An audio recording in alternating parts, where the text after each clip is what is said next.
আসসালামু আলাইকুম। আজকে শেয়ার করছি যে ব্লগটা, সেটা হচ্ছে আজকে ছাদে আমি কি করেছি সেগুলোই দেখাবো। এই যে ছোট্ট একটা ঘর দেখছেন, এটা হচ্ছে আমার মুরগির ঘর। এই যে ছাদটা এপাশে করেছি বাগান। এখানে হাঁসও পুষেছি আমি, রাজহাঁস, 5টা রাজহাঁস। তো আমি 3টা রাজহাঁস এখানে এখন আর নাই, 2টা আছে। তো এখানে আমি ফাউমির বাচ্চা রেখেছি, ফাউমি, তারপরে এখানে রেখেছি কিছু লেয়ার মুরগি এবং সোনালি, সব কিছু মিলাই এখানে 20টার মতো বাচ্চা আছে। তো সেগুলো এই যে এখানে রেখেছি। এরা শান্তিতে খাওয়া দাওয়া করছে, ঘুমাচ্ছে আর একটু লাফালাফি করছে।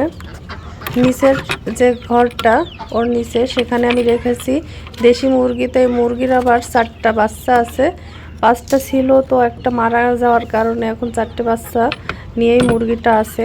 মুরগিটা আবার ডিমও পারছে, প্রতিদিন একটা করে ডিম পারে। তো এটা হচ্ছে আমার দেশি মুরগি, আর এর উপরেরটা হচ্ছে আমার ফাউমির যে বাচ্চাগুলো রেখেছি, সেই বাচ্চাগুলা এখানে অনেক শান্তিতেই সব খেলাধুলা করছে, ঘুমাচ্ছে আর খাচ্ছে। তো এই যে দেখালাম, খাবারগুলোও অনেক নষ্ট করে ফেলছে। তো এখানে আমি ফাউমির যে বড় মুরগি, সে মুরগিগুলো আমার 4টে মুরগি ছিল, তার ভিতরে 2টি মারা গেছে, এখন 2টি আছে। একটা মুরগি বেশ কিছুদিন ধরে ডিম পারছে, আরেকটা এখনও পারে নাই। তো এখানে মজা করেই আছে ওরা। এই যে এখানে কিছু ফুল গাছ আছে আমার ছাদে, সেগুলোই দেখাচ্ছি। এখানে লাল পুঁই শাক, এখানে গোলাপ গাছ লাগিয়েছি, ফুলটা ঝরে পড়েছে, এখন আবার মুকুল হবে। এই যে এখানে যে ভাতে খাওয়া লেবুটা, কাগজি লেবু, সেটাও আছে। আর এখানে লাগিয়েছি মরিচের গাছ, এখানে শাক লাগিয়েছি, সবুজ শাক।